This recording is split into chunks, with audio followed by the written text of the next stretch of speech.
Hello guys, आज की class में आपका स्वागत है। आज हम पढ़ रहे हैं समुच्चयों के प्रकार, टाइप्स ऑफ सेट्स। ओके, तो जिसमें पहला है रिक्त समुच्चय, एम्प्टी सेट। रिक्त समुच्चय क्या होता है भाई? इनका क्या है ना, नाम से पता चल जाएगा। सभी जितने भी समुच्चय होंगे ना, सबका नाम से पता चल जाएगा। ओके, तो रिक्त समुच्चय क्या है? एम्प्टी सेट मतलब कुछ भी लेना देना नहीं है, कुछ भी नहीं हो जिसमें। ओके, कुछ भी नहीं हो, तो वह समुच्चय जिसमें कोई अवयव विद्यमान नहीं होता रिक्त समुच्चय कहलाता है। रिक्त समुच्चय को मंझला कोष्ठक, और वो भी खाली। मंझला कोष्ठक कैसा? खाली। या फाई, ये फाई का चिन्ह होता है, ठीक है, इसके द्वारा व्यक्त किया जाता है। ओके, एग्जाम्पल देखिए, a बराबर हमें दे रखा है x। इस प्रकार है कि x एक प्राकृत संख्या है और उसका मान 3 से 4 के बीच में है। अब भाई 3 से 4 के बीच में प्राकृत संख्या कब से आने लग गई? तो 3 होती है, 4 होती है, इनके बीच में तो कैसी होंगी? दशमलव वाली संख्या होंगी। 3.1, 3.2, 3.3, 3.01, 3.02 वगैरह वगैरह, मतलब सारी की सारी दशमलव वाली संख्याएं होंगी, कोई भी प्राकृत संख्या नहीं होगी। हाँ, अगर इनके बीच जैसे ऐसे लग जाता ना तो 3 शामिल होता, तो फिर ये रिक्त समुच्चय नहीं होता। ठीक है, अब क्या है, 3 और 4 के बीच में x का मान विद्यमान है और x का मान विद्यमान है, तो भाई 3 और 4 के बीच में तो कोई प्राकृत संख्या नहीं होती, तो फाई होगा, मतलब रिक्त समुच्चय होगा। ओके, दूसरा है एकल समुच्चय, सिंगलटन सेट्स। वही नाम से पता चल रहा है भाई, जिसमें केवल एक अवयव हो वो एकल समुच्चय कहलाएगा। एग्जाम्पल देख लीजिए, x इस प्रकार है कि x एक पूर्णांक है, ये क्या है? z पूर्णांक। ओके, और उसका मान -4 से -2 के बीच में है। जब कोई भी अंतराल दर्शाते हैं तो भाई छोटी संख्या बाईं तरफ आती है, बड़ी संख्या दाईं तरफ आती है। तो -4 छोटी संख्या है, -2 बड़ी संख्या है। ओके, तो गलती से कोई -2 को इधर और -4 को उधर मत लिख देना। अगर 4 और 2 होते तो 2 इधर आता, 4 उधर आता, क्योंकि 2 छोटा है, 4 बड़ा है। अब ये -4 तो छोटा है, -2 बड़ा है। हालांकि पढ़ेंगे आगे क्लासों में पढ़ेंगे। तो चूंकि -4 और -2 के मध्य एक ही पूर्णांक क्या होता है? -3 होता है इनके बीच में, तो a बराबर -3 आ जाएगा मंझले कोष्ठक में। तो a कैसा होगा? एकल समुच्चय। ओके, तीसरा देखिए, परिमित और अपरिमित समुच्चय, फाइनाइट एंड इनफाइनाइट सेट्स। तो परिमित और अपरिमित समुच्चय क्या होते हैं? देखो, सबका कह रहे हैं कि नाम से पता चल रहा है, तो ये भी वही है, जिनमें अवयवों की संख्या निश्चित होती है या सीमित होती है, एक ही बात है। ठीक है, तो वो समुच्चय कैसे होंगे? परिमित समुच्चय होंगे। ओके, और जिनमें अवयवों की संख्या अनिश्चित होती है या निश्चित नहीं होती है या असीमित होती है, सबका मतलब एक ही है, तो वो कैसे होंगे? अपरिमित समुच्चय। ओके, बस वही ए लग गया तो वहां भी काम वही हो गया। तो जैसे इसकी बात करते हैं, अंग्रेजी वर्णमाला के स्वरों का समूह, ये ए ई आई ओ यू। यहां समुच्चय ए में केवल कितने अवयव हैं? 5 है, निश्चित हैं, ठीक है, सीमित हैं, परिमित हैं, अतः यह एक परिमित समुच्चय होगा।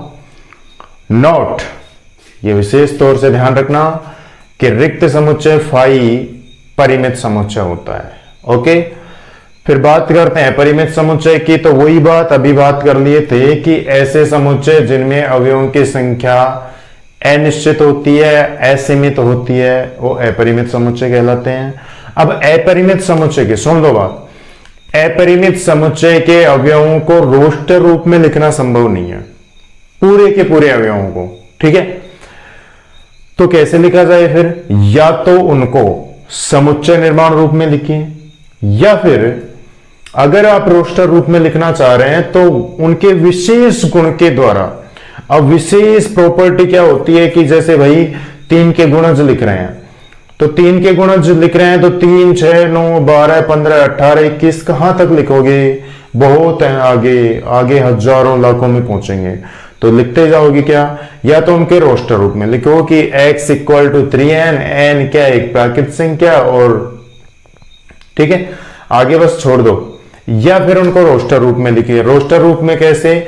उनके विशेष गुण के साथ, हाँ, कि ताकि हमें पता लग जाए कि ये भाई क्या कहना चाह रहे हैं। तो रोस्टर रूप में कैसे लिखेंगे, विशेष गुण के साथ 3-4 अवयवों को लिख देंगे शुरू के, जैसे 3, 6, 9, 12। ओके, फिर डैश डैश डैश लगा देंगे, तो वहां हमें पता लग जाएगा क्या कि ये 3 के गुणज की बात हो रही है। अब डैश डैश डैश का मतलब आगे और भी अवयव है, एंड सो ऑन। ओके, तो वो ये है कि ये एग्जाम्पल हमने लिख रखा है प्राकृत संख्याओं का, तो यहां पर 1, 2, 3 एंड सो ऑन आगे, अब आगे पता नहीं है कहां तक है। ओके, चौथा देखिए तुल्य समुच्चय। दो, देखो नाम से पता चल रहा है तुल्य मतलब तुलना होगी कहीं ना कहीं, ठीक है। तो तुलना होगी तो 2 या 3 इनके बीच में होती है, अकेले की तो कोई होती नहीं है। तो 2 समुच्चय तुल्य समुच्चय कहलाते हैं यदि उनके अवयवों की संख्या समान हो। बस इतना ही इसमें, और कुछ भी नहीं है। अवयवों की संख्या समान हो, तो जैसे a बराबर 1, 2, 3, 4, b बराबर ABCD, तो चूंकि a और b दोनों में अवयवों की संख्या 4 है, तो ये क्या होंगे, तुल्य समुच्चय। अब ये जरूरी नहीं कि अलग अलग ही हो, ये बराबर भी हो सकते हैं, ठीक है ना। बराबर होंगे तो वहां पर कुछ और पढ़ेंगे, बट ये तुल्य समुच्चय भी होंगे, इतना है। देखो अभी बात करते हैं समान समुच्चय की, वही कि नाम से ही पता चल रहा है कि भाई तुलना समान की कह रहा है, तो इसके जैसा वो और उसके जैसा वो, है ना। तो कहीं ना कहीं 2 समुच्चयों की बात हो रही है।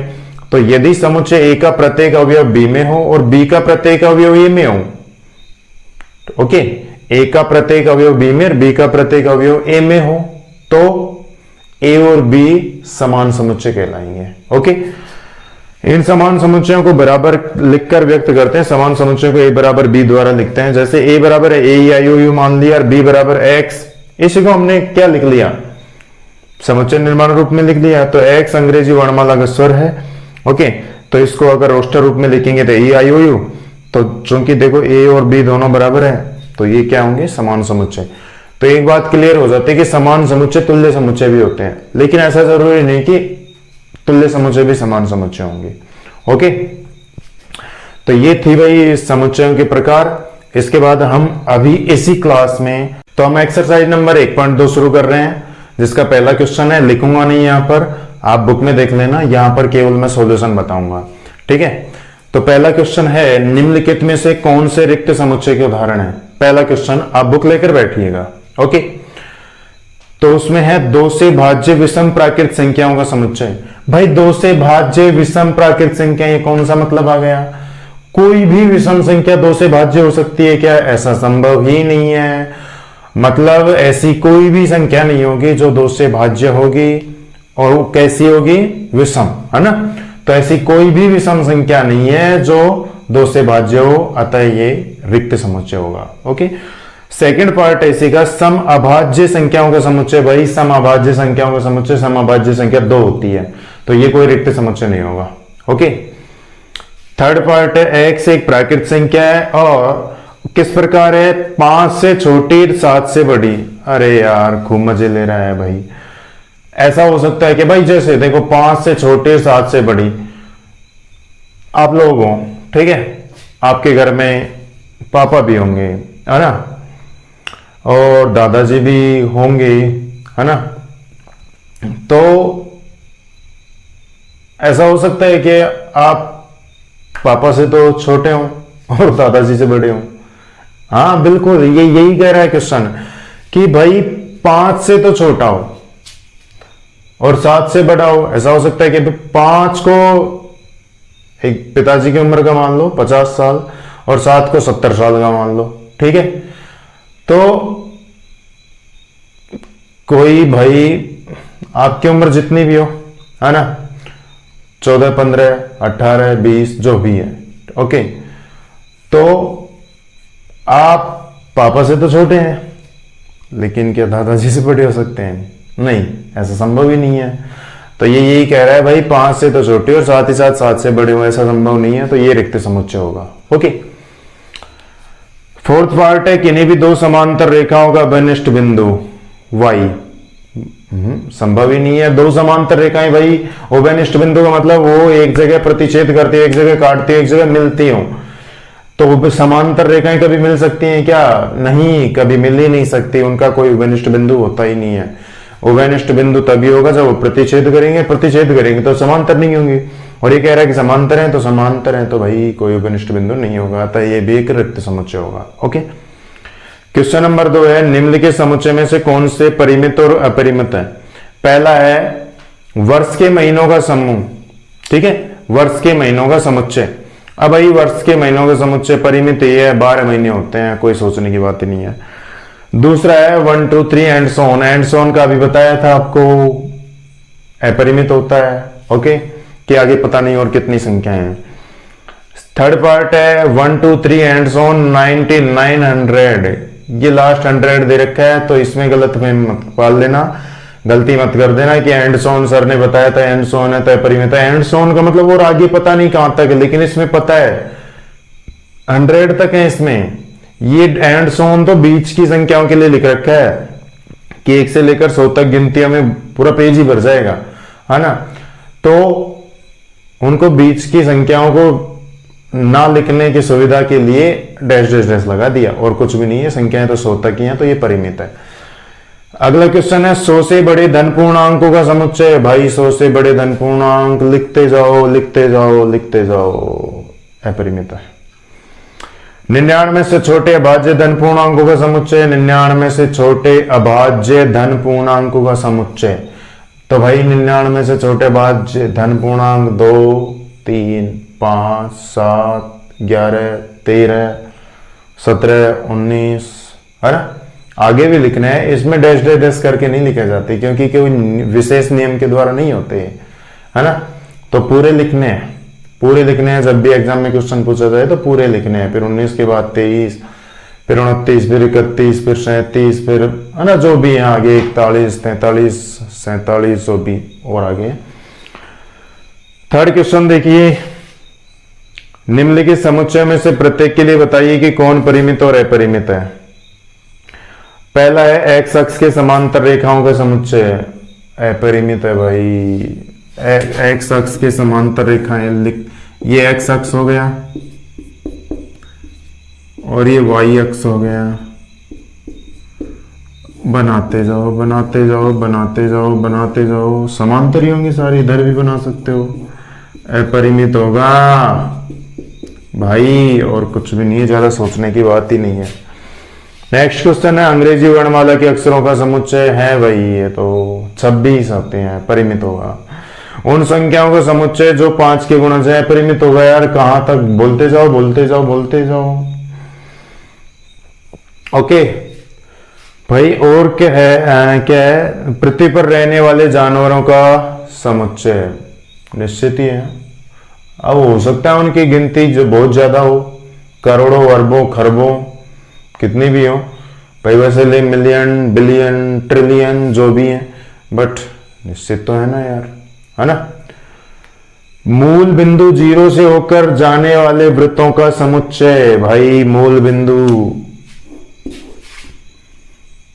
ये रहा, ये मूल बिंदु, एक ये वृत्त हो गया, एक ये वृत्त हो गया, एक ये वृत्त हो गया, एक ये वृत्त हो गया, एक ये हो गया, एक ये हो गया, एक ये हो गया, एक ये हो गया, एक ये हो गया, एक ये हो गया, बनाते जाओ, है ना। तो अपरिमित है। ओके, नेक्स्ट क्वेश्चन है निम्नलिखित में से बताइए ए बराबर बी है अथवा नहीं, आप लोग देख लेना। पहला क्वेश्चन है ABCD इधर DCBA है क्या भाई? ABCD इसमें भी है, इसमें भी है, इसका इसमें भी है, DCBA आगे पीछे तो लिख रखा है, तो बराबर है। सेकंड ऐसे का 4 8 12 16 8 4 16 18, तो भाई 8 4 16 18 नहीं, ये बराबर कहाँ है? इसमें 12 है, इसमें 18 है। थर्ड पार्ट में है 2 4 6 8 10, इधर समधन पूर्णांक है x, और वो कहां तक है? 10 तक है। तो भाई 10 तक का समधन पूर्णांक 2 4 6 8 10 ही होगा, है ना। तो ये कैसा होगा? समान होंगे, बराबर होंगे। चौथा पार्ट है x संख्या 10 का एक गुणज है, और b दे रखा है 10 15 20 25 30, x संख्या 10 का एक गुणज। 10 के गुणज में यार 15 25 का क्या मतलब है? नहीं, ये कोई नहीं होगा भाई, बराबर नहीं हो सकता। तो पांचवा, क्या निम्नलिखित समुच्चय युग्म समान है? बिल्कुल इजी एक्सरसाइज है भाई, आप ये भी कर लोगे। ओके, तो ये हो गई आपके 1.2। आज की क्लास में इतना ही, बाकी नेक्स्ट क्लास में। जय हिंद, जय भारत। मेरे प्रिय आत्मीय मित्रों, आज की क्लास में आपका स्वागत है।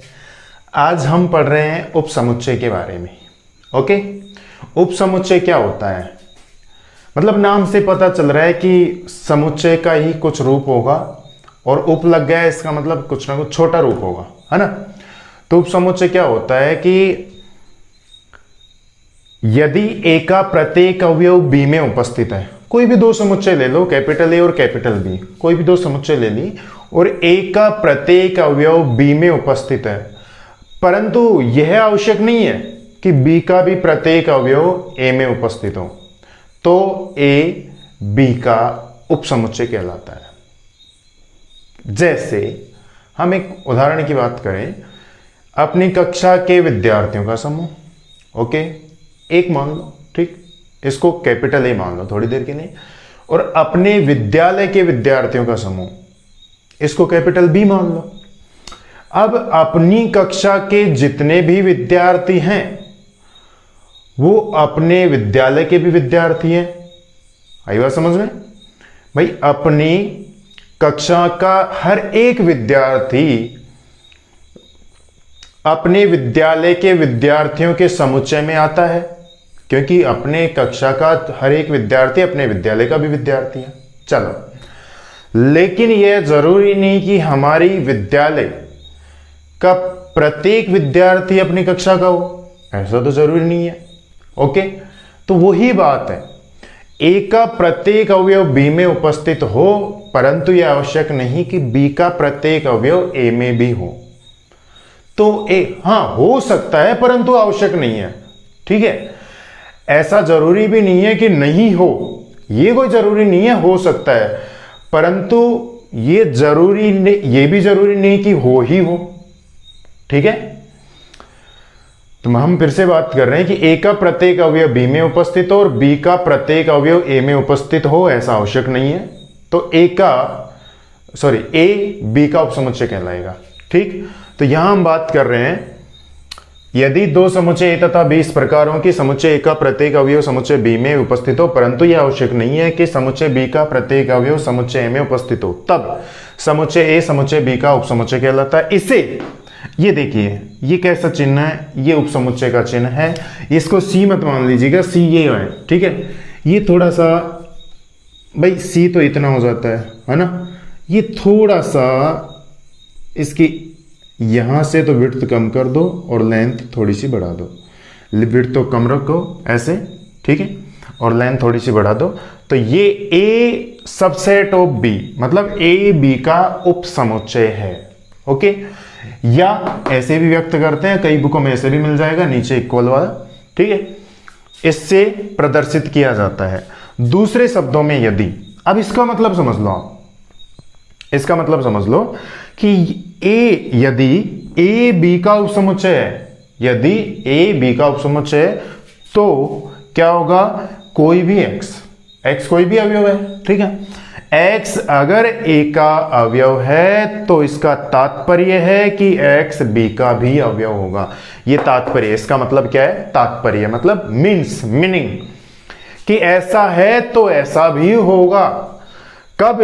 जब a b का उपसमुच्चय होगा तो। ओके, यदि, अब दूसरी चीज और देख लो, अगर x a का अवयव है परंतु बी का नहीं है, कोई भी अवयव है जो ए में तो है परंतु बी में नहीं है, तो ये लगा लो यहां पर, जैसा अवयव में क्या था, epsilon not epsilon equal to में करते हैं, वैसा ही तब क्या होगा भाई, एक्स ए का तो अवयव है परंतु बी में नहीं है, तो ए बी का उपसमुच्चय नहीं होगा, ए बी का उपसमुच्चय नहीं होगा। Is that clear? चल आगे देखते हैं, अर्थात ए बी का उपसमुच्चय नहीं होगा। जैसे अब ये उपसमुच्चय का उदाहरण ले रहे हैं हम, इसका नहीं ले रहे, नहीं होने का नहीं ले रहे हम, होने का ले रहे हैं। यदि a 1 2 3 और b 1 2 3 4 5 है, तो देखिए भाई ए का प्रत्येक अवयव जो भी है 1 2 3, बी में है ना 1 2 3, तो ए बी का उपसमुच्चय होगा। चूंकि ए का प्रत्येक अवयव बी में विद्यमान है, अतः समुच्चय ए बी का उपसमुच्चय होगा। इंप्लाइज दैट, ये अगली लाइन में लिखना है, ए सबसेट ऑफ बी। आपको ये जो भी लिखा हुआ मिल रहा है उसको नोट कर लेना है, एक्स्ट्रा में कुछ भी नहीं लिखना। ये जो भी बोल रहा हूँ आपको लगे कुछ और चीज़ ऐसी लिख लेनी चाहिए, वो अलग केस है, बट इसको लिखना आपको, मेन तो ये है जो भी इस पर लिखा हुआ है, ये तो मैं समझा रहा हूँ क्या चीज़ है, ठीक है। और अगर आपको लगता है कि मैं जो बोल रहा हूँ उसमें से कुछ आपको लिख लेना है तो वो आपकी इच्छा। ओके, अब आगे देखिए, यदि ए बी का उपसमुच्चय है तथा बी ए का उपसमुच्चय है, यदि ए बी का उपसमुच्चय तथा बी ए का उपसमुच्चय है, भाई इसका मतलब क्या है कि ए का प्रत्येक अवयव बी में है और बी का प्रत्येक अवयव ए में है, तो समान समुच्चय वाली शर्त पूरी होगी। तो यही बात है कि ए अगर बी का उपसमुच्चय है और बी ए का उपसमुच्चय है, तो इसका मतलब ए और बी बराबर होंगी। अब ये तीर का चिन्ह दोनों तरफ है। अभी बात कर रहे थे हम कि अगर ऐसा होता है तो ऐसा होगा, लेकिन ये तीर का चिन्ह दोनों तरफ है, इसका मतलब है कि अगर ऐसा होता है तो ऐसा होगा और ऐसा होता है तो ऐसा भी होगा, ठीक है। ये है इसका मतलब ये तीर का चिन्ह दोनों तरफ मतलबों को बताता है कि ऐसा होता है तो ऐसा होगा। इस तीर का मतलब तो ये है, और इस तीर के चिन्ह का मतलब है कि ऐसा होता है तो ऐसा होगा। तो इसका एक बार फिर से मतलब जान लेते हैं कि अगर ए बी का उपसमुच्चय है और बी ए का उपसमुच्चय है तो ए और बी बराबर होंगे, या फिर ऐसे भी कह सकते हैं कि ए और बी अगर बराबर हैं तो ए बी का उपसमुच्चय होगा और बी ए का उपसमुच्चय होगा। ये है इसका मतलब। ओके, तो इसको देख लीजिए, अर्थात यदि ए बी का उपसमुच्चय तथा बी ए का उपसमुच्चय है तब ए तथा बी समान समुच्चय होते हैं। या उधर से बोलें कि यदि ए तथा बी समान समुच्चय हैं तब दोनों परस्पर एक दूसरे के उपसमुच्चय होते हैं। यहां पर उप लगा लेना। ओके, यहां इसको क्या बोलते हैं, यदि और केवल यदि पढ़ा जाता है, संक्षिप्त में इफ भी कहते हैं, IFF। अतः अब यहां से देखिए, यहां से एक निष्कर्ष निकलता है कि a बराबर b है तो b की जगह अगर a रख दें, यहां a बराबर b आ रहा है तो b की जगह भाई यहां पर a रख दें तो क्या बन गया है, a का उपसमुच्चय। क्या बन गया, a का उपसमुच्चय, ठीक है। तो यहां पर वापस मैं b लिख रहा हूं, तो अभी हमने देखा कि b की जगह a लिख देंगे तो a का ही उपसमुच्चय बन जाएगा। मतलब कोई भी समुच्चय खुद का ही उपसमुच्चय होता है, ठीक। तो अतः यहां निष्कर्ष यह है कि कोई भी समुच्चय स्वयं का उपसमुच्चय होता है, क्योंकि समुच्चय a का प्रत्येक अवयव समुच्चय a में विद्यमान होता ही है। और उपसमुच्चय की शर्त भी तो यही होती है कि a का अगर प्रत्येक अवयव b में विद्यमान है, चाहे b का नहीं हो, बट उसको हटाओ, अभी a का प्रत्येक अवयव b में है तो a b का उपसमुच्चय होगा। ओके, तो a का प्रत्येक अवयव a में होता ही है तो a खुद का उपसमुच्चय होगा। ओके, उचित उपसमुच्चय तथा अधिसमुच्चय देख लेते हैं। ये उपसमुच्चय के ही पार्ट हैं, कोई अलग नहीं है।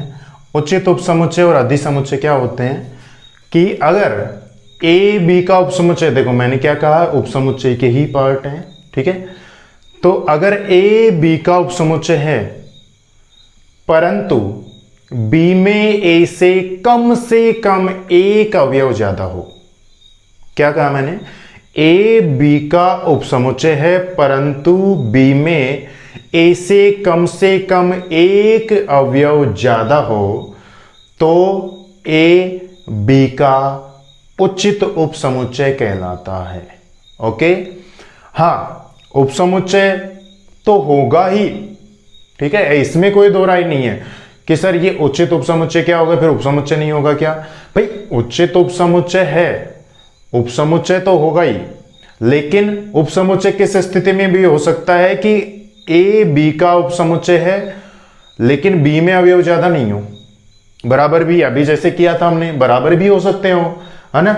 लेकिन उचित उपसमुच्चय की क्या शर्त है कि बी में कम से कम एक अवयव ज्यादा होना चाहिए। ठीक है, तो क्या होगा, ए बी का उचित उपसमुच्चय होगा। अब भाई बात सुनो, रिश्ता एक तरफ से नहीं होता। कोई लड़की किसी लड़के की अगर बहन लगती है तो वो लड़का भी उस लड़की का कुछ ना कुछ लगता है। कोई आदमी किसी बच्चे का या बच्चे का अगर पिता लगता है तो वो बच्चा या बच्चे भी उस आदमी की कुछ ना कुछ लगता होगा या लगती होगी, है ना।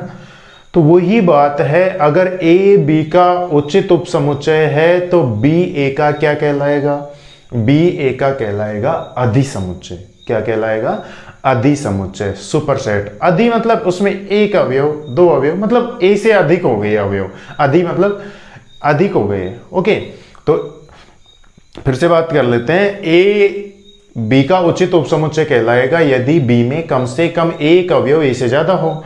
ठीक, और बी ए का उस स्थिति में क्या कहलाएगा, अधिसमुच्चय। ओके, जैसे इस एग्जांपल की बात करें ए बी सी, और इसमें बी में ए बी सी डी ई, तो बी में ए से अवयव ज्यादा है और ए का प्रत्येक अवयव तो इसमें है ही, तो ए बी का उचित उपसमुच्चय तो है ही, लेकिन बी में डी और ई एक्स्ट्रा है, तो ए उपसमुच्चय होने के साथ साथ कैसा उपसमुच्चय है, उचित उपसमुच्चय है, और बी ए का क्या होगा, अधिसमुच्चय। ओके, अब देखिए वास्तविक संख्याओं के समुच्चय के उपसमुच्चय पढ़ेंगे। वास्तविक संख्याओं के समुच्चय के उपसमुच्चय में क्या है, देखिए भाई n क्या होता है, प्राकृत संख्याओं का समुच्चय, on 1 2 3 4 and so on. Okay, w क्या होता है, पूर्ण संख्याओं का समुच्चय, 0 1 2 3 4 एंड सो ऑन। ओके, फिर उसके बाद हमने क्या पढ़ा था, i या z, है ना, i या z, वो क्या होता है भाई, पूर्णांकों का समुच्चय, वो क्या होता है, -3 -2 -1 0 1 2 3 एंड सो ऑन। ओके, उसके बाद हमने पढ़ा था परिमेय संख्याओं का समुच्चय, q। ओके, परिमेय संख्याओं का समुच्चय, फिर उसके बाद पढ़ा था अपरिमेय संख्याओं का समुच्चय, फिर उसके बाद पढ़ा था वास्तविक संख्याओं का समुच्चय, और उसके बाद पढ़ा था सम्मिश्र संख्याओं का समुच्चय। ओके, तो भाई देखिए n का प्रत्येक अवयव w में आता है, w का प्रत्येक अवयव i में आता है, और i या z का प्रत्येक अवयव q में आता है, लेकिन जो q में आते हैं वो qc में नहीं होंगे, और जो qc में होते हैं वो q में नहीं होंगे, तो ये तो अलग अलग हो गई है। ओके, तो यहाँ से देखिए n सबसेट ऑफ w, ठीक, w सबसेट ऑफ z लिखो या i लिखो, जो भी आप लिखो, z सबसेट ऑफ किसका, हाँ q का, मतलब प्रत्येक पूर्णांक एक परिमेय संख्या भी होती है लेकिन अपरिमेय नहीं होती, ठीक है ना। अच्छा, और q वास्तविक संख्या, प्रत्येक परिमेय संख्या वास्तविक संख्या होती है, और प्रत्येक अपरिमेय संख्या भी वास्तविक संख्या होती है, और प्रत्येक वास्तविक संख्या क्या होती है, सम्मिश्र संख्याओं में आती है ना। तो हम क्या पढ़ रहे हैं, केवल वास्तविक संख्याओं के उपसमुच्चय के बारे में, तो इनको छोड़ दीजिए। तो यहाँ से निष्कर्ष क्या निकलता है भाई, n तो w का उपसमुच्चय, w किसका होगा, z का होगा, और z किसका होगा, q का होगा, q किसका होगा, r का होगा, एंड qc भी r का होगा। तो इनको मिलाकर हम ऐसे भी लिख सकते हैं, q यूनियन qc r, मतलब q और qc दोनों मिलकर वास्तविक संख्याएं बनती है, जो हमने पहले भी पढ़ लिया था, लेकिन यूनियन के चिन्ह के बारे में नहीं पढ़ा था, अभी पढ़ना बाकी है, आगे आएगा। ओके, तो ये है भाई वास्तविक संख्याओं के समुच्चय के उपसमुच्चय। मेरे हिसाब से ये क्लियर हो गई होगी आपकी चीज़, कि ये पहले भी पढ़ चुके हैं, और नहीं भी अगर ध्यान दिया हो तो ये आपको बता चुके हैं। ओके, अब हम पढ़ेंगे उपसमुच्चयों की संख्या के बारे में, कि उपसमुच्चय, ठीक है। अब उपसमुच्चयों की संख्या कैसे याद करें, कि जैसे कोई समुच्चय में दे रखा है 1 2 या 1 2 3 या ABCD, है ना, जो भी है, ठीक है, तो उससे बनने वाले उपसमुच्चयों की संख्या या उपसमुच्चय कैसे याद करें वो देखिए। तो समुच्चय कैपिटल A के उपसमुच्चयों की संख्या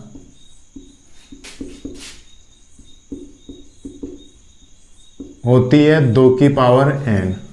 ओके, 2⁻n। अब ये n क्या है, जहां n क्या है, समुच्चय a के अवयवों की संख्या।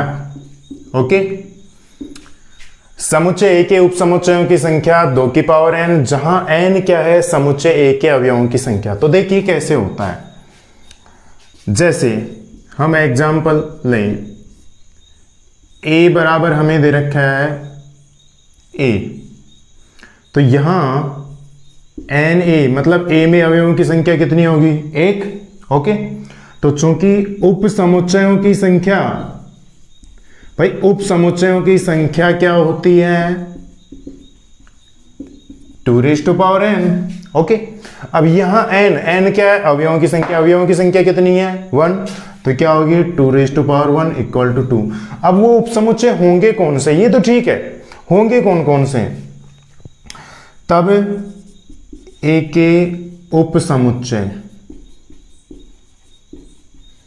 तो सबसे पहले तो उप समुच्चय होगा फाई, उसको लिख दो। ओके, उसके बाद जो भी अवयव दिए गए हैं उनको एक एक लिखना होता है। फिर अगर 2 अवयव हैं तो डबल डबल लिखो, सबके साथ सबकी जोड़ी बनाओ, हर एक के साथ आ जाना चाहिए। अगर 3 हैं तो सबकी जोड़ी बनने के साथ 2-2 होने के बाद फिर तीसरे में पहुंचो। तो अभी तो एक ही है, तो सबसे पहले तो फाई, ये क्या है, रिक्त समुच्चय। रिक्त समुच्चय फाई हर एक समुच्चय का उप समुच्चय होता है। ओके, रिक्त समुच्चय फाई हर एक, कोई भी अवयव हो, ठीक है, सॉरी कोई भी समुच्चय हो उसका प्रत्येक का उप समुच्चय होता है। तो फाई तो ये हो गया, और ये खुद a, ये 2 उप समुच्चय हो जाएंगे इसके। ओके, अब आगे बात करते हैं और एग्जाम्पल लेते हैं, जैसे इसको नोट कर लेना। ओके, इसको नोट जरूर कर लेना।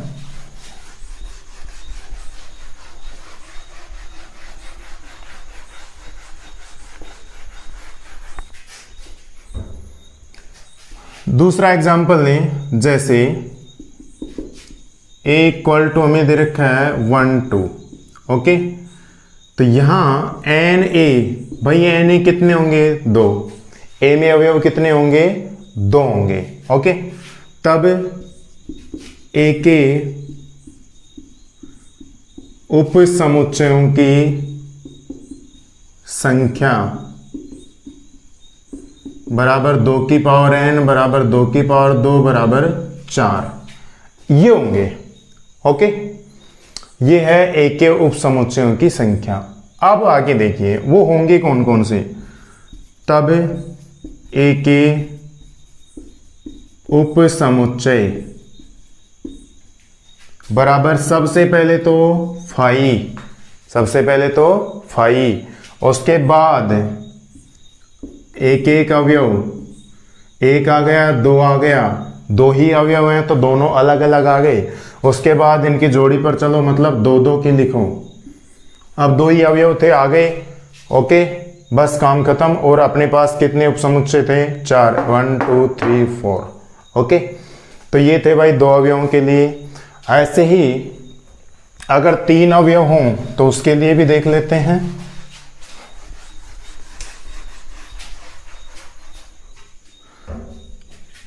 जैसे एक और देख लेते हैं, a बराबर हमें दे रखा है ABC। क्या दे रखा है, ABC। तो चूंकि a में अवयवों की संख्या कितनी है, 3। कितनी है, 3। तब a के उप समुच्चयों की संख्या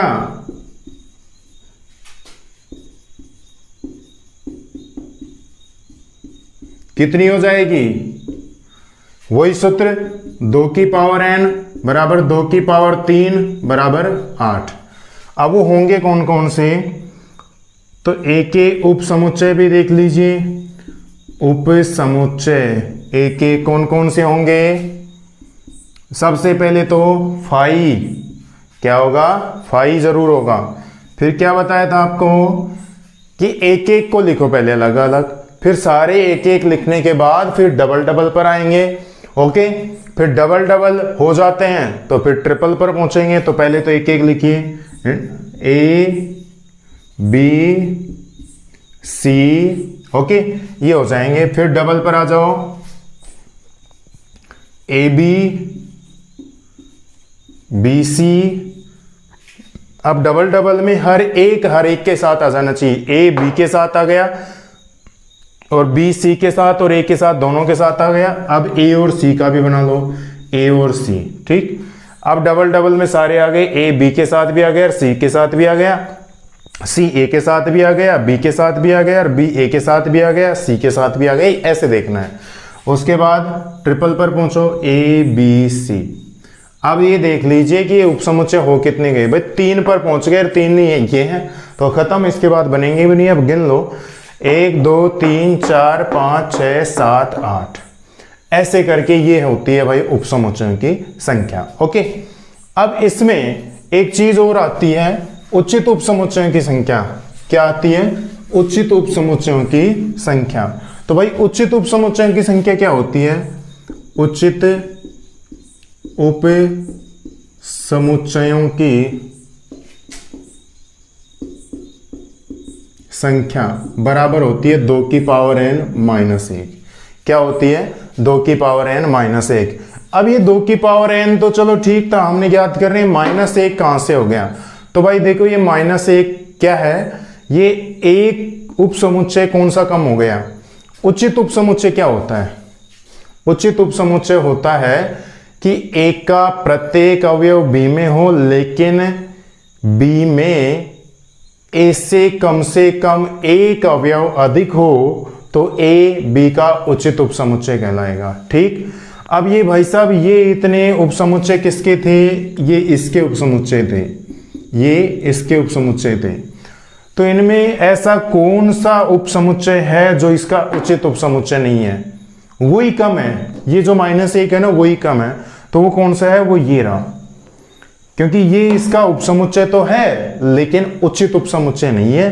कारण, क्योंकि उचित उपसमुच्चय होने के लिए इसका प्रत्येक अवयव इसमें होना चाहिए, लेकिन इसमें कम से कम एक अवयव इससे ज्यादा होना चाहिए। तो ऐसा है नहीं, तो ये उचित उपसमुच्चय नहीं है, बाकी ये सारे उचित उपसमुच्चय हैं। ओके, नया टॉपिक है अंतराल आर के उपसमुच्चय के रूप में। अंतराल आर क्या है? आर है वास्तविक संख्याओं का समुच्चय, और अंतराल की बात करें तो -अनंत से +अनंत के बीच में। ओके, तो उसके उपसमुच्चय की बात कर रहे हैं कि उसमें से उपसमुच्चय निकलेंगे तो कैसे निकलेंगे और उनको कैसे व्यक्त किया जाएगा। ओके, तो पहला है विवृत या खुला अंतराल, जिसको ओपन इंटरवल भी कहते हैं, और दूसरा है संवृत या बंद अंतराल, जिसको क्लोज इंटरवल भी कहते हैं, और एक होता है अर्ध संवृत या अर्ध विवृत। ओके, वो इनसे ही निकलता है, मेन तो ये दोनों ही है। अर्ध संवृत मतलब आधा संवृत होगा और आधा कैसा होगा? विवृत। तो उसको या तो अर्ध संवृत बोलो या अर्ध विवृत बोलो, या दोनों को मिलाकर बोल दो, अर्ध संवृत अर्ध विवृत अंतराल। तो पहले ये समझ लो क्या होता है। ओके, विवृत या खुला अंतराल, ओपन इंटरवल। देखिए भाई, यदि ए तथा बी, देखो इसको व्यक्त कैसे करते हैं वो ये देख लो। ये मेन ये चीज है, मेन ये चीज है कि x का मान a और b के बीच में स्थित है। a इधर स्थित है, b इधर स्थित है। छोटी संख्या हमेशा, जब भी अंतराल की बात करें तो छोटी संख्या हमेशा बाईं ओर, ये देखिए छोटी संख्या हमेशा बाईं ओर लिखी जाएगी और बड़ी संख्या हमेशा दाईं ओर लिखी जाएगी, हमेशा। चाहे वो विवृत अंतराल हो, चाहे संवृत अंतराल हो, चाहे अर्ध विवृत हो, अर्ध संवृत हो, कैसा भी हो, बाईं तरफ हमेशा छोटी संख्या और दाईं तरफ हमेशा बड़ी संख्या लिखी जाएगी। ओके, पहली बात तो ये।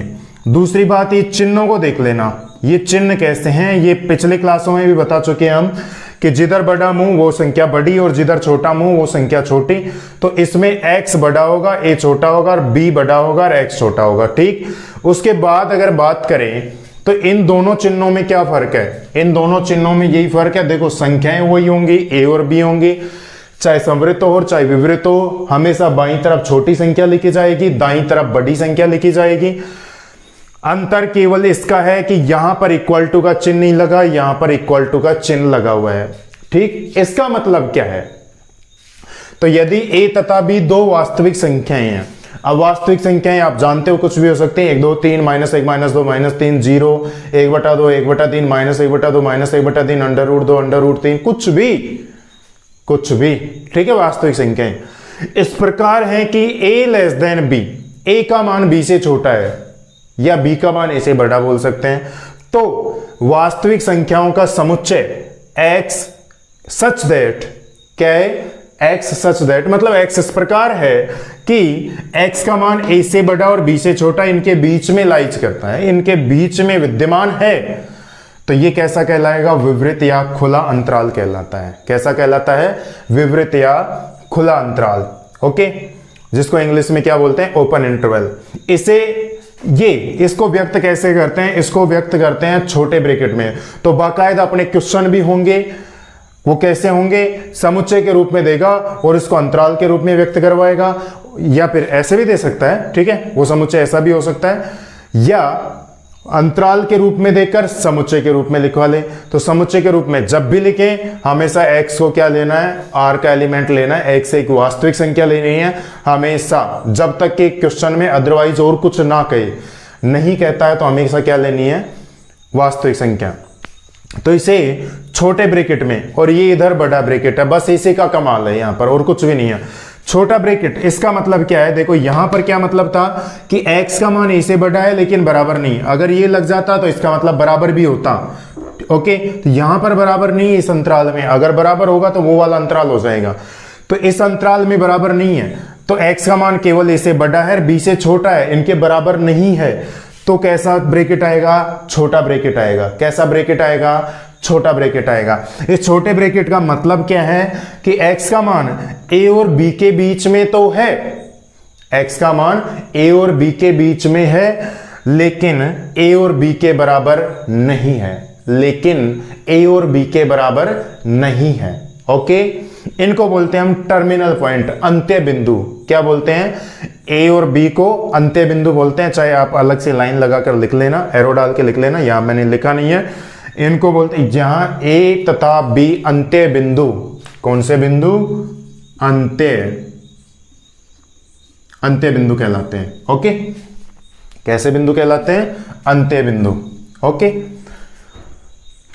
या टर्मिनल पॉइंट भी बोल सकते हो।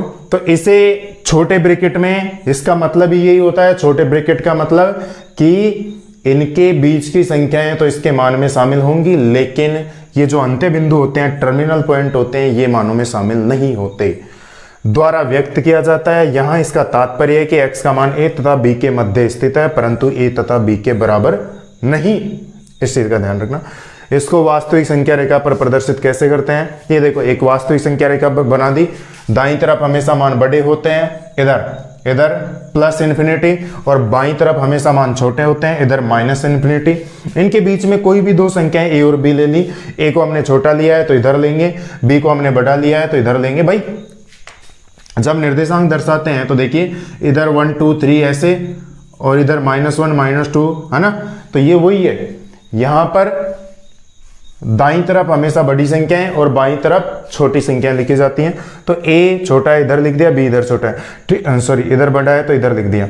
तो देखिए x का मान a से b के बीच में है, इसको प्रदर्शित ऐसे करते हैं, बाकायदा आधा 1 नंबर का क्वेश्चन पूछ लेता है एग्जाम में। वैसे IIT नेवी इनमें तो कोई पूछता नहीं है ऐसे क्वेश्चन, ये केवल जानने होते हैं आपको, लेकिन एग्जाम में पूछ लेता है आधा 1 नंबर का भी कि x का, इनको संख्या रेखा पर प्रदर्शित कैसे करना है। तो x का मान इन दोनों के बीच में है, लेकिन ये जो सर्किल है ये a और b को दर्शा रहे हैं। ये कैसे हैं, सर्किल a और b को दर्शाने वाले सर्किल हैं, ये भरे हुए नहीं है।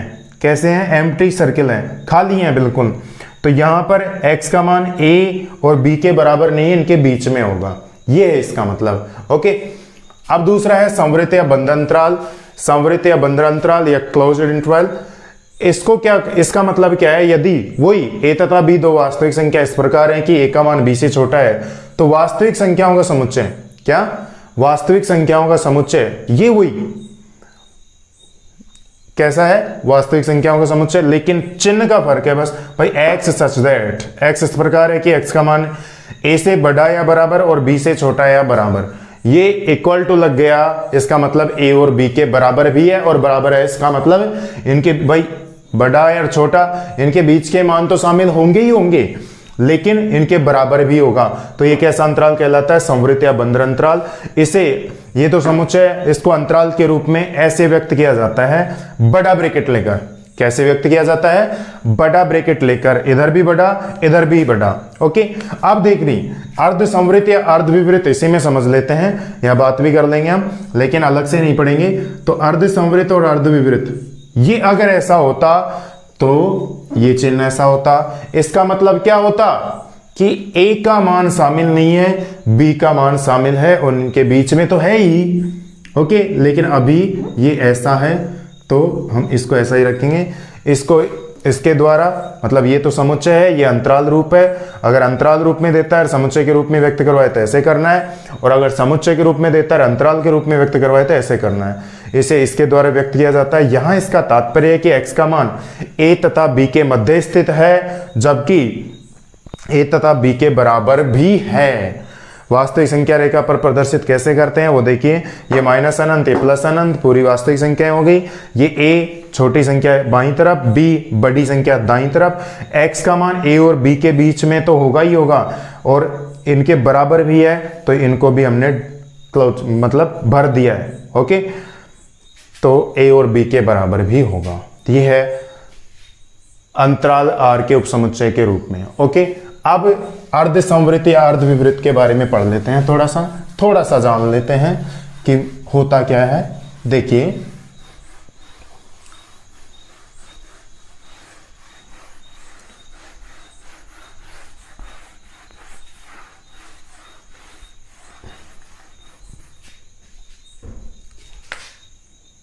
तीसरा अर्ध संवृत या अर्ध विवृत अंतराल। ओके, तो इसका मतलब क्या है भाई? वही चीजें, वही लाइन, ए बी वास्तविक संख्याएं, वास्तविक संख्याओं का समुच्चय इस प्रकार है। तो भाई अगर ये ऐसा हो तो इसको अंतराल के रूप में ऐसे दर्शाएंगे ए बी। ओके, ऐसा होता है तो, और संख्या रेखा पर कैसे प्रदर्शित करेंगे? ए का मान शामिल है, ये ए हो गया, ये बी हो गया। ए का मान शामिल है तो ये ए को भर देंगे, बी को खाली छोड़ देंगे, ये एक्स पूरा यहां से यहां तक होगा। ओके, ये माइनस अनंत होगा, ये प्लस अनंत हो जाएगा। ओके, वह अगर संख्या रेखा पर प्रदर्शित करना है। और अगर हो सकता है ये इधर से तो ऐसा हो, अभी चलो अलग ही बना लेते हैं। ये एक्स इस प्रकार है कि एक्स का मान ए से तो बड़ा है, बी से छोटा या बराबर। तो इसको लिखेंगे कैसे अंतराल के रूप में? ए की तरफ तो छोटा ब्रैकेट और बी की तरफ बड़ा ब्रैकेट, क्योंकि बी शामिल है। और संख्या रेखा पर कैसे प्रदर्शित करेंगे? ये माइनस अनंत हो जाएगा, ये प्लस अनंत हो जाएगा। ये दो डिब्बे हो गए भाई साहब, और दो डिब्बे हो गए, सर्किल हो गए, सॉरी दो सर्किल हो गए। तो ये ए है, ये बी है। ए को खाली छोड़ देंगे क्योंकि ए की तरफ विवृत अंतराल है और बी की तरफ संवृत है, तो इसको भर देंगे, ये एक्स के मान हो जाएंगे। इसका मतलब है कि एक्स का मान ए से बड़ा है लेकिन बराबर नहीं, और इसका मतलब है कि एक्स का मान बी से छोटा या बराबर है। ओके, तो ये था अपना अंतराल आर के उपसमुच्चय के रूप में। इससे रिलेटेड 2-1 क्वेश्चन भी हैं, उन पर भी बात करेंगे, पर मेरे हिसाब से अब कोई भी दिक्कत नहीं होनी चाहिए। आगे पढ़ते हैं नेक्स्ट टॉपिक। ओके, अब हम पढ़ेंगे घात समुच्चय के बारे में, पावर सेट। तो देखिए, घात समुच्चय हम पढ़ चुके एक तरह से, ऐसा लगे कब पढ़ लिए, पिछली क्लासों में तो कुछ हुआ ही नहीं। घात समुच्चय होता क्या है कि उप समुच्चय, एक किसी समुच्चय एक के उप समुच्चय बनाना सीखा था अभी थोड़ी देर पहले इसी क्लास में। उप समुच्चय बनाना सीखा था, तो भाई जितने भी उप समुच्चय है ना, उनको एक समुच्चय के रूप में लिख दिया जाए तो वो उस दिए गए समुच्चय का घात समुच्चय बन जाता है और कुछ भी नहीं है। जैसे देखिए, हम परिभाषा बाद में लिखेंगे। जैसे एक उदाहरण से समझते हैं कि यदि ए बराबर हमें 1 2 दे रखा है, ओके, तब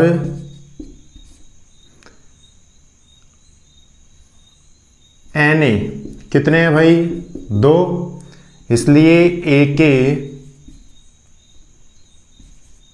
उप समुच्चयों की संख्या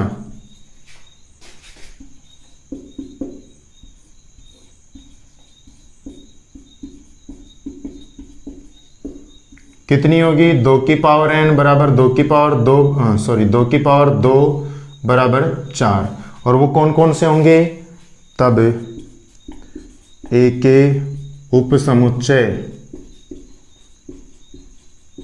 कौन कौन से होंगे, 5 1 2 1 2, ओके। इन सभी उपसमुच्चयों को एक समुच्चय में लिख दो, दोनों तरफ मंझला कोष्ठक लगाकर, वो उसका घात समुच्चय बन जाएगा। इसलिए ए का घात समुच्चय होगा पीए। घात समुच्चय को किसके द्वारा व्यक्त किया जाता है, पीए। पीए मतलब पी मतलब पावर सेट ऑफ किसका, ए का, ओके। इन सभी उपसमुच्चयों को एक समुच्चय के रूप में लिख दीजिए। तो ये 5, ये 1, ये 2 और ये 1 2, ये हो गए भाई ए का घात समुच्चय, ओके। तो क्या होगी इसकी परिभाषा आप लिख लेना, मैं बोल देता हूं, ओके। किसी दिए गए समुच्चय के उप समुच्चयों का समुच्चय, क्या, किसी दिए गए, मैं जो बोल रहा हूं परिभाषा वो लिखनी है, लेकिन इसके साथ साथ समझा रहा हूं कि दिया गया समुच्चय कौन सा होगा, उसके उप समुच्चय कौन सा होगा और उनका समुच्चय, ओके। किसी दिए गए समुच्चय के उप समुच्चयों का समुच्चय उसका घात समुच्चय कहलाता है, ओके। बस ये खत्म। फिर अगली लाइन में लिखना है क्या, इसे पीए द्वारा व्यक्त किया जाता है। और पीए द्वारा क्यों, क्योंकि ये तो जो है दिया गया समुच्चय वो है, पी मतलब पावर, ओके। तो ये था भाई आपका घात समुच्चय, कुछ भी नया नहीं था, ओके।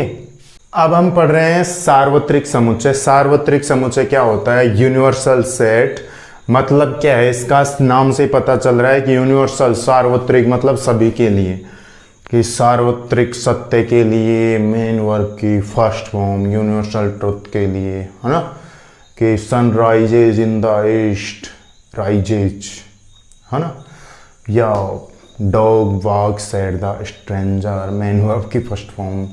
तो भाई जो सार्वत्रिक हैं इसका मतलब सभी के लिए। तो क्या है इसका मतलब, कि कोई भी 2 3 एक से ज़्यादा 2 या 3 या 4 समुच्चय हैं और वो किसी अन्य दिए गए समुच्चय के उप समुच्चय हैं, सारे के सारे, कोई भी 3 समुच्चय मान लो ए बी सी, किसी अन्य समुच्चय के उप समुच्चय हैं, तो वो जो अन्य समुच्चय है ना उन सभी का सार्वत्रिक समुच्चय कहलाएगा। कैसे, जैसे ए बराबर हमें दे रखा है 1 2 3, बी बराबर हमें दे रखा है 3 4 5 और सी बराबर हमें दे रखा है 5 6 7 8, ओके। एंड एक और हमें दे रखा है यू ही ले लेते हैं क्योंकि सार्वत्रिक समुच्चय को यू के द्वारा व्यक्त किया जाता है। तो कोई भी समुच्चय यू, इसको थोड़ा सा ऐसे लगा लेना, हालांकि है ये कैपिटल ही लेकिन हल्का सा ऐसे लगा लेना, क्योंकि आगे अपने को यूनिवर्सल मतलब यूनियन पढ़ना है, समुच्चयों का संघ, जो अभी पहले भी बात कर रहे थे उसको भी हम कुछ ऐसा ही व्यक्त करेंगे, थोड़ा सा फैला के। तो पहचान के लिए कि कोई कंफ्यूजन ना हो उसके लिए ये लगा लो हल्का सा। तो ये कोई समुच्चय है 1 2 3 4 5 6 7 8 9, ऐसा कुछ है।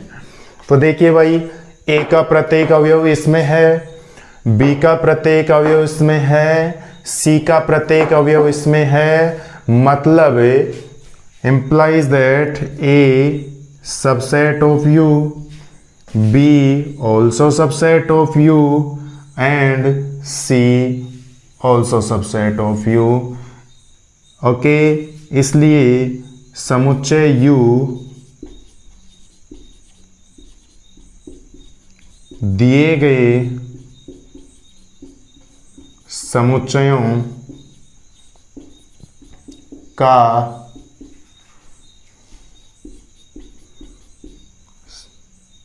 सार्वत्रिक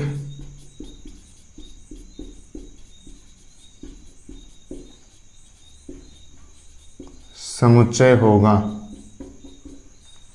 ओके, ये इन सभी का सार्वत्रिक समुच्चय होगा।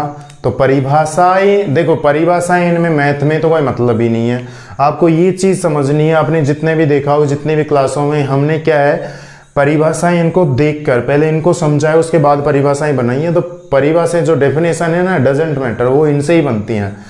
तो क्या बना लेंगे, यदि कोई समुच्चय यदि दिए गए समुच्चय A, B, C किसी अन्य समुच्चय U के उपसमुच्चय हों तो वो दिया गया अन्य समुच्चय उन सभी का सार्वत्रिक समुच्चय कहलाता है। बस खत्म। ये इनमें से ही बनती जाती हैं, जैसे पिछले में बनाई थी, है ना। सारी परिभाषाएं इनसे ही बनती हैं, कुछ नया नहीं है। तो ये था भाई सार्वत्रिक समुच्चय। ओके,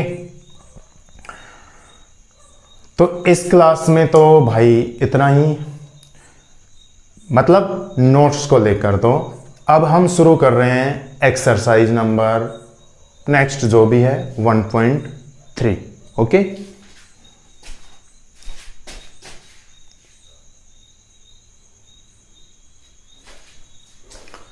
तो देखिए भाई, एक्सरसाइज 1.3 है, उसका पहला क्वेश्चन है, मैं लिखूंगा नहीं यहां पर, केवल सॉल्यूशन बताऊंगा, क्वेश्चन पढ़ के बताऊंगा। ओके, तो पहला क्वेश्चन है, रिक्त स्थानों में प्रत्येक सबसेट और नॉट सबसेट को भरकर सही कथन बनाइए। उसका पहला पार्ट है, देखिए क्या दे रखा है इधर, 2 3 4 2 3 4 और रिक्त स्थान है, और इधर क्या दे रखा है 1 2 3 4 5 1 2 3 4 5। अपने को बनाना क्या है, ये और ये, इन दोनों में से भरना है। मतलब ये उपसमुच्चय है और एक समुच्चय नहीं है, इसका चिन्ह भरना है। तो ये इसका प्रत्येक अवयव इसमें है, क्या है ना, 2 3 4, तो भाई ये इसका उपसमुच्चय है, बस यही भरना है। सेकंड है ABC BCD, सेकंड है ABC BCD, कहाँ है, ए तो है ही नहीं इसमें, तो नॉट सबसेट। ओके, इसका थर्ड पार्ट है, आपके विद्यालय की कक्षा 11 का एक विद्यार्थी, इधर दे रखा है कि आपके विद्यालय की कक्षा 11 का एक विद्यार्थी, कक्षा 11, ओके, और इधर दे रखा है अपने को खालिस्तान। उसके बाद x इस प्रकार है कि x क्या है, x क्या है, आपके विद्यालय का विद्यार्थी, तो ये पूरे विद्यालय का विद्यार्थी है, तो भाई कक्षा 11 का विद्यार्थी विद्यालय के विद्यार्थियों में आएगा पक्का, तो ये हो जाएगा। अगला है x किसी समतल में स्थित एक वृत्त है और उस आगे दे रखा है x समान समतल में वृत्त है जिसकी त्रिज्या 1 इकाई है। भाई ये जो वृत्त है ना सारे, वो तो इधर दे रखे हैं और 1 इकाई के वृत्त इधर दे रखे हैं।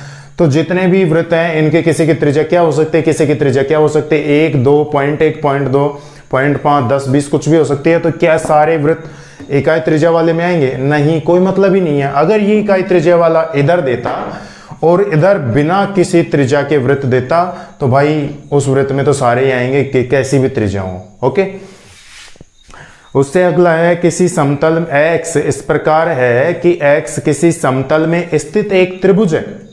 ओके, और इधर दे रखा है x किसी समतल में स्थित एक आयत है। अरे ये काहे का मतलब है भाई, ये तो ऊंट बैल की जोड़ी होगी, कोई मतलब ही नहीं है। एक तरफ त्रिभुज एक तरफ आयत, कहीं कोई मेल नहीं खा रहा, मतलब नॉट सबसेट। नेक्स्ट है x इस प्रकार है कि x किसी समतल में स्थित एक समबाहु त्रिभुज है और इधर दे रखा है x इस प्रकार है कि x किसी समतल में स्थित एक त्रिभुज है। बिल्कुल होगा, उपसमुच्चय होगा, क्योंकि प्रत्येक समबाहु त्रिभुज एक त्रिभुज में आता ही है, त्रिभुज होता ही है। ओके, नेक्स्ट है x एक संप्राकृत संख्या है, मतलब वही 2 4 6 8 10, और इधर दे रखा है x एक पूर्णांक है। भाई सारी की सारी सम क्या है, सारी की सारी ही प्राकृत संख्याएं पूर्णांक होती हैं, तो यहां पर भाई आएगा ये। ओके, मतलब सबसेट का चिन्ह। ओके,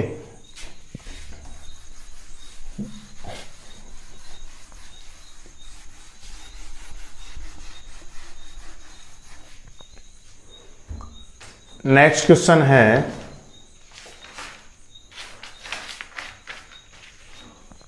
जांचिए कि निम्नलिखित कथन सत्य है अथवा सत्य है। पहला दे रखा है ए बी, और नोट सबसेट दे रखा है, और इधर दे रखा है अपने को बी सी ए। दूसरा क्या दे रखा है, लिख लेते हैं एक बार इनको, बिना लिखे पता नहीं चलेगा। ए ई और एक्स अंग्रेजी वर्णमाला के एक स्वर है, ए ई, और इधर क्या दे रखा है सबसेट एक्स, एक्स अंग्रेजी वर्णमाला का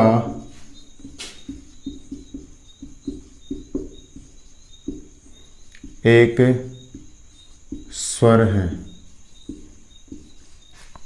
तो भाई अगर इसको रोस्टर रूप में लिखें तो भाई ए ई आई ओ यू यही आएंगे, तो ये इसका उपसमुच्चय है ही, दोनों अवयव हैं इसमें। अगला दे रखा है 1 2 3, इधर भी 1 2 3 होगा ही भाई, उपसमुच्चय होगा। अगला दे रखा है a subset of A B C होगा भाई, उपसमुच्चय होगा।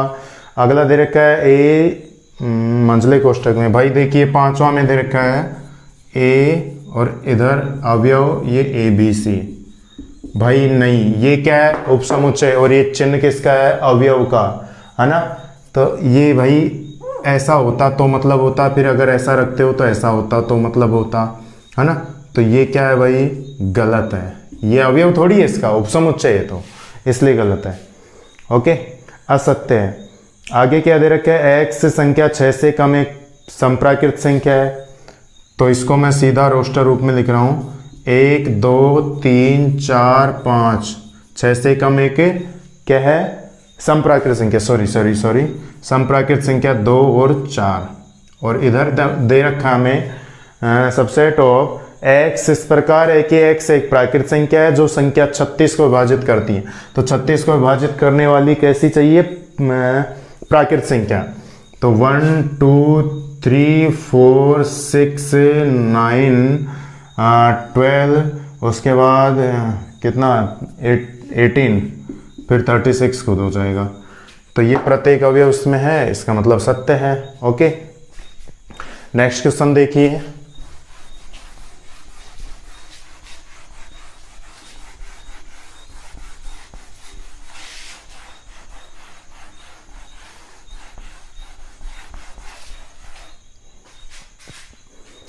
तीसरा है, मान लिया भाई ए दे रखा है हमें, क्या दे रखा है तीसरे क्वेश्चन में, ए बराबर हमें दे रखा है 1 2 3 4 5, यहीं तक दे रखा है, और सर ये भी ऐसे दे रखे हैं,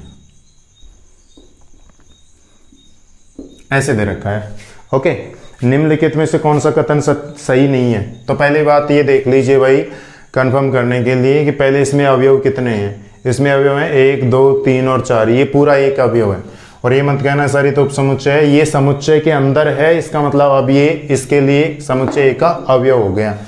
तो यहाँ पर एन ए कितना होगा, 4 ही होंगे, 1 2 3 4, ये पूरा एक अवयव है, 3 अलग से नहीं है, 4 अलग से नहीं है, पूरा एक है। तो पहला है 3 4 सबसेट ऑफ ए, भाई असत्य है, क्योंकि ये क्या है वास्तव में अवयव है। क्या है ये, अवयव है, उपसमुच्चय नहीं है, अवयव है ये। 3 4 ये सेकंड ये दे रखा है, तो ये सत्य होगा। ओके, थर्ड क्या दे रखा है, थर्ड हमें दे रखा है 3 4 ये सत्य है भाई। भाई 3-4 अवयव होता है, मंझले कोष्ठक में लिखते ही समुच्चय बन जाएगा, और ये ए का उपसमुच्चय है ही, ये उपसमुच्चय में आएगा। ओके, तो ये सत्य है भाई। आगे है 1 अवयव है ए का, ए मतलब ये इसका अवयव है ही, वो तो 1 सबसेट ऑफ ए नहीं भाई, गलत है। 1 to 5 सबसेट ऑफ ए सत्य है। 1 to 5 एलिमेंट ऑफ ए बिल्कुल असत्य है, ये तो उपसमुच्चय है। छठा सत्य है, तो ये सत्य कैसे हो सकता है, ये असत्य होगा।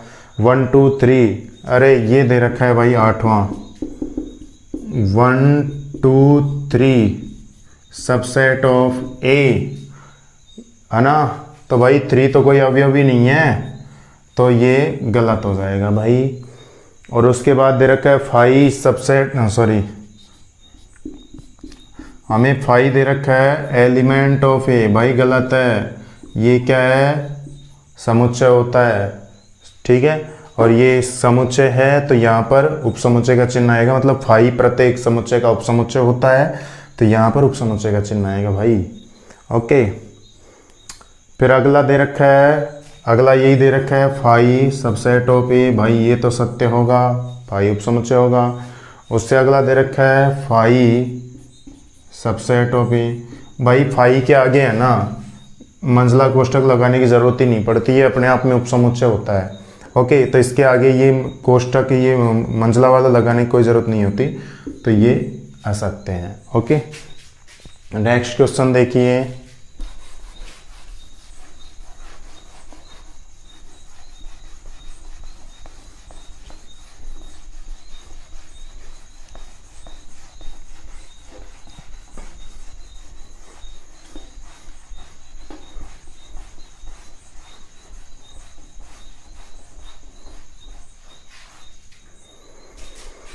अगला चौथा क्वेश्चन है, निम्नलिखित समुच्चयों के सभी उपसमुच्चय लिखिए। ये हमने कर ही लिया, अभी किया था। पी ए के कितने अवयव हैं यदि ए बराबर 5, भाई ए बराबर 5 है, 5वां क्वेश्चन है। अगर ए बराबर 5 है मतलब एन ए, इसमें कोई भी अवयव नहीं होगा, तब उपसमुच्चय कितने होंगे, 2 की पावर 0 बराबर 1, और वो कौन सा होगा, खुद 5 ही होगा। तो पी ए में कितने अवयव होंगे, ये 5 होगा, एक ही होगा। ओके, तो पी ए में एक अवयव होगा। छठे का पहला देखिए, निम्न देखो क्वेश्चन है अंतराल रूप में लिखना है, क्या, अंतराल रूप में। ओके, तो दे किसके रूप में रखा है, समुच्चय के रूप में। x इस प्रकार है कि x एक वास्तविक संख्या है -4 से 6 के बीच में। x इस प्रकार है कि x एक वास्तविक संख्या है और -4 से 6 के बीच में है, और वो भी कैसे, 6 के साथ बराबर का चिन्ह लगा हुआ है। ओके, तो ये कैसा होगा भाई, -4 की तरफ तो छोटा ब्रैकेट और 6 की तरफ बड़ा ब्रैकेट। ये अभी की क्लास में पढ़ा था हमने, ऐसे कैसे सारे हो जाएंगे। ओके, 7वां है, निम्नलिखित अंतरालों को समुच्चय निर्माण रूप में लिखिए। तो पहला है 7वें का -3 से 0। तो ये छठा क्वेश्चन था, इस रूप में लिखवा कर इस रूप में पूछ रहा था, और 7वां है इस रूप में लिखकर इस रूप में लिखवा रहा है। तो कैसे हो जाएगा, x इस प्रकार है कि x एक वास्तविक संख्या है। क्या कहा था, हमेशा इसमें वास्तविक संख्या ही लेनी है।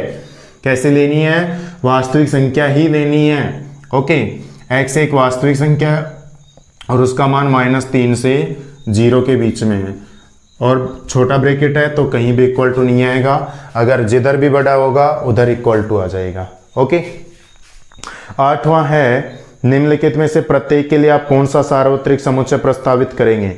समकोण त्रिभुजों का समुच्चय और समद्विबाहु त्रिभुजों का समुच्चय। तो दोनों के लिए त्रिभुजों का समुच्चय ले लो, काम खत्म, दोनों ही उसमें आ जाएंगे। 9वां है, ए बराबर हमें दे रखा है 1 3 5, बी 2 4 6, और सी दे रखा है हमें 0 2 4 6 8। इन तीनों समुच्चय ए बी सी के लिए कौन सा सार्वत्रिक समुच्चय लिया जा सकता है। तो सारे के सारे जिसमें आ जाएं वो देख लो। तो थर्ड होगा 0 से लेकर 10 तक। ओके, तो ये थी भाई एक्सरसाइज नंबर 1.3, वो भी खत्म हो चुकी है। तो आज की क्लास में इतना ही, बाकी नेक्स्ट क्लास में। जय हिंद, जय भारत।